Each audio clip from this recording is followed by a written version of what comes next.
Always thought reading 3. Flood. It had been raining for days. All this rain, said Biff. I wish it would stop. I'm taking Floppy for a walk, said Mom. Who wants to come? Biff and Chip looked at her. Not us, they said. It's raining. In the end, Biff said she would go with Mom. They went into the park. It was not much fun in the rain. Look at Floppy, said Mom. He can't help getting muddy. The ground is so wet and gritty. Biff and Mom walked across the park. They wanted to cross the little bridge, but the stream had flooded. I've never seen this high, said Mom. Biff was excited. Oh, look, she said. The bridge is underwater. Biff began to wade across the bridge, but Mom called her back. It's not a good idea, said Mom. The stream is flowing very fast and you can't see the edge of it. What if you slipped in? If it goes on raining, the water will flood across the park, said Biff. Mom looked thoughtful. I hope the rain stops, she said. We don't want the flood to get as far as our house. The next morning, when Biff and Chip were at school, it was still raining. The children couldn't go out to play. Another wet playtime, sighed Pip. I wish it would stop raining. So do I, sighed Mr. May too. In the afternoon, it stopped raining. Hooray! Now we can play football, said Wolf. But there are big puddles on the field. I'm sorry, said Mrs. May. We can't play football today. The ground is too wet.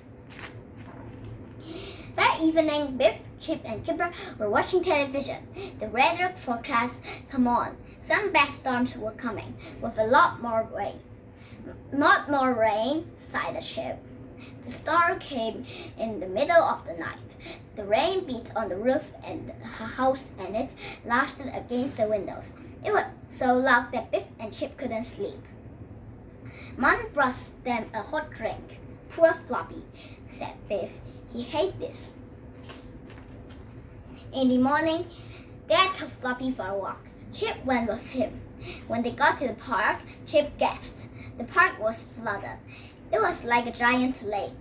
Chip thought the floods were fun. Dad looked worried. I don't like the look of this, he said. We don't want the water to get as far as our house.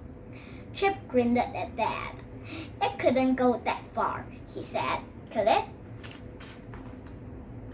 But it didn't stop raining, and the floods grew worse. The water reached the edge of the park. Then it began to creep out the road. It came through the fence and flooded in the end of the garden. The road near Wolf and Ruma's house was flooded. The children watched the cars going through the flood. One car had broken down and it was stuck in the middle. That day, the school was closed. The hall was flooded and there was no heating. What are we going to do all day? Asked Chip. Wolf, I'm sorry, said Mrs. May. We can't open the school today. When the children got home, they saw a lorry in the street. It was loaded with some sandbags. People were taking the sandbags to their house. We need you all to help, said Mom. Biff and Chip helped to carry the sandbags. They were very heavy. Dad put them in front of the doors. I just hope the water doesn't come up this far, said Dad. Mom looked upset. The flood may get worse, she said, so there's only one thing to do. She picked up a chair. We'll have to take things upstairs, said Mom. They all began to carry things upstairs. It was hard work and Kipper began to get worried. What will happen if the water floods into my bedroom? He asked it. Don't worry, said Biff. It won't.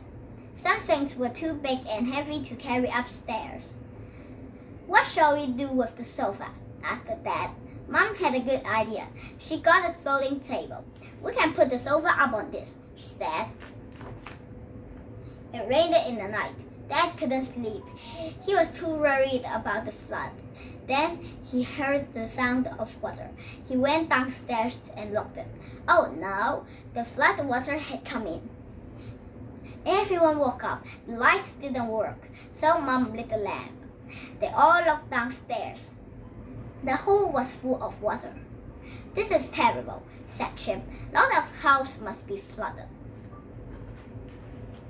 The next day, Biff, Chip, and Kipper looked out of the window. The whole street was flooded. "I can't believe it," said Kipper. "It looked like a river." "It's amazing," said Biff. A man paddled past in a canoe. It looked funny to see a canoe in the street. The man shouted up to them.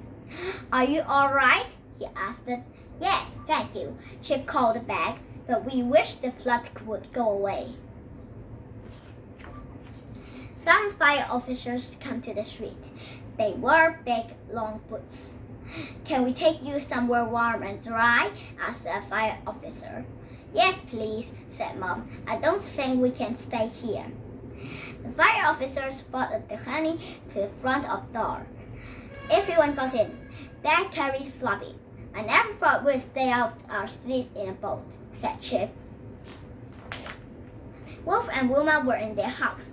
They were looking out of the window. Biff, Chip, and Kipper waved at them. "You can come and rescue us next," called Wilma. The cat was stuck on a fence. The fire officers topped the honey. Dad rescued it and gave it to Mom. Floppy looked at the cat, but he didn't even bark.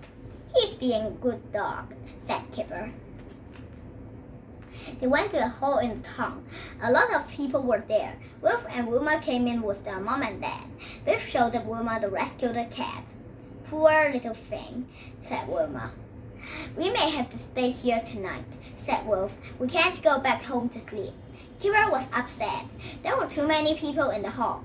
He didn't want to sleep there. "I want to go home," he said. Later in the day, Gran came to the hall. "You can all stay with me until the floods go down," she said. The children were pleased. "It will be fun staying with Gran," said Kipper. "Thank you, Gran." When the floods were over, they went back home. They gasped when they saw the house. The floor was covered in mud. "What a mess," said Kipper. "I hate it." "Never mind," said Dad. "Bad things like this happen sometimes." He gave the children a big hug. Then he gave them some mops and brooms. "And what's more important than all this mud?" "We are," said Mom.